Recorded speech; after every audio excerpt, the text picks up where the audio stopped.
अरे पक्षियों, जब से हमने अपनी छतों पे सोलर लगाया है हमारा जीवन तो सुखी में आ गया है, वरना उन बिजलियों के बिलों ने हमारा तो सत्यानाश किया हुआ था और बार बार लाइट भी चली जाती थी और ऊपर से बिल भी दुगना चुगना आता था। हाँ तो तुम तो बिल्कुल ठीक कह रहे हो। जब से हमने अपनी छतों पे सोलर की प्लेटें लगाई है हमारा तो बिजली के बिलों से छुटकारा हो गया है। जब से सोलर प्लेटें लगी हैं हमारा तो बिजली के बिलों से छुटकारा हो गया है और हमारा जीवन भी सुखी हो गया है। अब तो पता भी नहीं चल रहा सर्दी है या गर्मी। हा हा हा हा हा। पक्षियों ने अपने घरों में एसी लगवाया हुआ था जिसकी वजह से उनका कमरा हमेशा ठंडा रहता और उन्हें गर्मियों का बिल्कुल भी ना पता चलता। फिर काला कौवा एक बहुत ही बड़े ट्रक में कुछ सामान लेके आता है। काला कौवा, इतना बड़ा ट्रक क्यों लेके आए हो? क्या तुम इस जंगल को छोड़ने वाले हो? नहीं मालूम चला, जब से हमने सोलर की प्लेटें लगाई हमें बिजली का बिल नहीं आता। इसी वजह से मैं दो पंखे, एक एसी और एक फ्रिज लेके आया हूँ। हा हा हा, लगता है काला कौवा पागल हो गया है। इतनी भी गर्मी नहीं है कि तुम इतना कुछ ही ले आए हो। सारे पक्षी सोलर लगा के सुकून की जिंदगी एंजॉय कर रहे थे, मगर ये सब कुछ वहाँ ऊपर बैठा सूरज देख रहा था। मेरी इस तेज धूप की वजह से इन पक्षियों को कितना फायदा हो रहा है, इन्हें बिजलियों के बिल भी नहीं आ रहे और मेरी वजह से जंगल में फल और सब्जियां आती हैं और मेरी तेज धूप की वजह से इनका सोलर भी इतना मस्त चल रहा है। सब कुछ सुन के सूरज अपने ऊपर घमंड कर रहा था, परंतु मैं इनके लिए कितना कुछ करता हूँ, मगर थोड़ी सी गर्मी ही ज्यादा कर दूँ ये मुझे कितना बुरा भला कहते हैं। और मैं हीरा हूँ, हीरो सुबह सुबह आता हूँ, रोशनी हो जाती है, अंधेरा चला जाता है।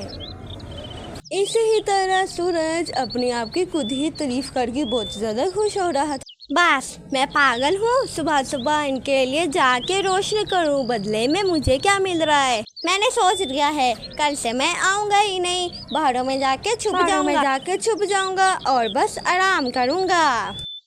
घमंडी सूरज अपने ऊपर बहुत ही ज़्यादा घमंड करता है और अपनी शक्तियों का गलत इस्तेमाल करने का सोचता है। फिर अगले दिन सूरज निकलता ही नहीं, ऐसा लग रहा था मानो रात है और सूरज आया ही नहीं। बिल्कुल रात लग रही थी। अरे बाप रे, मैं इतना ज्यादा थक गई हूँ सोच के, मगर ये तो सुबह हो ही नहीं रही। फिर बानचिड़िया देखती है कि दोपहर के तो 12 बज रहे थे मगर सूरज अभी भी नहीं निकला। क्या दोपहर के 12 बज रहे हैं मगर अभी तक तो सूरज निकला ही नहीं? मेरी घड़ी ही खराब है। फिर बाहर से बहुत ज्यादा शोर की आवाज आती है। सूरज निकल रहा है, हाय बेचारा। हाय रे, सुबह को 12 बजे के मगर अभी तक सूरज नहीं निकला। हाँ मैं भी सूरज निकलने की राह देख रहा हूँ मगर अंततः ये तो रात खत्म ही नहीं हो रही। खालू जी, मैंने भी अपने भाई से पूछा है, उस जंगल में भी दोपहर के 12 बज रहे हैं परंतु सूरज अभी तक नहीं निकला। पता नहीं आज हमारे साथ क्या हो रहा है। सभी पक्षी ये मंजिल देख के बहुत ज्यादा परेशान हो रहे थे।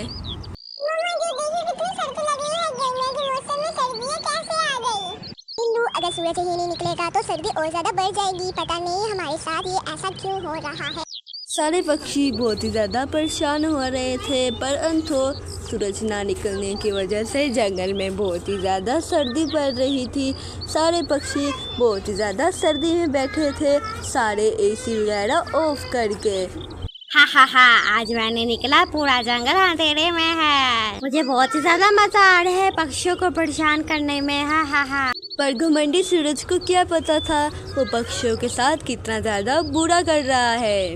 फिर 2 दिन बीत जाते हैं परंतु सूरज तो जंगल में निकलता ही नहीं। हाय रे, पता नहीं हमारे जंगल को क्या हो गया है, पता नहीं किसकी बुरी नजर हमारे जंगल पे लग गई है।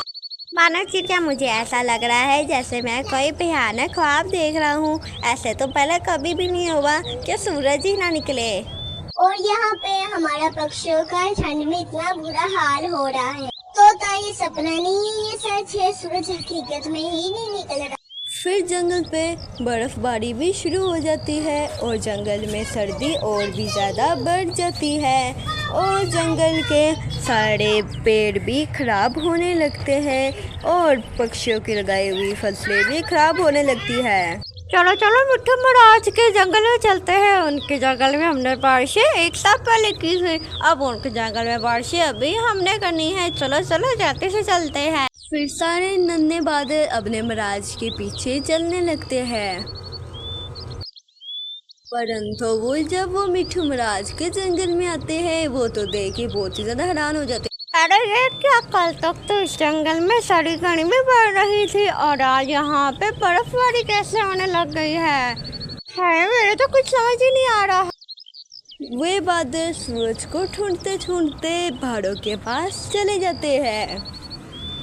सारे बादल वहाँ पे आके देखते हैं कि सूरज आराम से पहाड़ों में बैठा हुआ था। अरे सूरज भैया, आप यहाँ पे कैसे हैं? वहाँ पे आप जंगल में नहीं गए? वहाँ पे सारे पक्षी सर्दी में मर रहे हैं और जो सी उन्होंने फसलें लगाई थी वो भी खराब हो गई है। अरे बादल, अगर तुमने दोबारा से मुझे तंग किया तो अपनी साड़ी वाली धूप से तुम्हें जला के राख कर दूंगा। मेरा नाम सूरज है सूरज, मैं उनका गुलाम हूँ। पक्षियों का जाके उनके जंगल में रोशनी करूँ। सूरज बादलों की बात नहीं सुनता और उनको वहाँ से भगा देता है। सूरज भैया कभी भी मेरी बात नहीं सुनेंगे, मुझे चाहिए कि जाके राजा बादल को सारी बात बताऊं। फिर वो बादल भागा भागा राजा महाराज के पास आ जाता है और उसे सारी बात बताता है। क्या सूरज ने ऐसा किया है? मैं सोच भी नहीं सकता। सूरज इतना घमंडी और बेवकूफ है, परंतु मुझे उसे ठीक करना आता है। चलो मेरे साथ चलो। फिर राजा बादल अपने सारे बादलों को लेकर सूरज के पास चला जाता है। राजा बादल बहुत ही ज्यादा ताकतवर था, उसके पास बिजली की बहुत ही ज्यादा शक्तियाँ थी। अरे सूरज, तुम पागल हो? तुमने उस जंगल की क्या हालत कर दी, तुम्हें पता भी है? अब ये राजा बादल कहाँ से आ गया है? तुम्हें क्या लगा चाहे तुम जो भी करोगे मुझे पता नहीं चलेगा। जाओ जाके पक्षियों को देखो, वो सर्दियों में कैसे मर रहे हैं। उनके पास खाने के लिए कुछ भी नहीं है, उनके पास भोजन भी नहीं है और जो से उन्होंने साल भर मेहनत करके उनकी फसल लगाई है वो सर्दी की वजह से खराब हो गई है। जाओ अब जल्दी से उस जंगल में जाओ। इतने झटके दूंगा सारी गर्मी तुम्हारी निकल जाएगी। ये सुन के सूरज बहुत ही ज्यादा डर जाता है क्योंकि उसे बिजली से बहुत ही ज्यादा डर लगता था। अरे नहीं राजा बादल, आप ऐसा मत कुछ करें, आप जो भी कहेंगे वो मैं करूँगा। सूरज बहुत ही ज्यादा डर जाता है। फिर वो भागा भागा बानो चिड़िया के जंगल की तरफ चला जाता है। सूरज के आने की वजह से अंधेरा भाग जाता है और चारों तरफ रोशनी ही रोशनी हो जाती है। अरे चलो, शुक्र हुआ कि सूरज निकल आया, हमारा जीवन फिर से सही हो गया। अब हमको अनाज खाने को मिलेगा। सारे पक्षी बहुत ही ज़्यादा खुश हो जाते हैं और ये सब कुछ देख के सूरज अपने ऊपर बहुत ही ज़्यादा दुख करता है।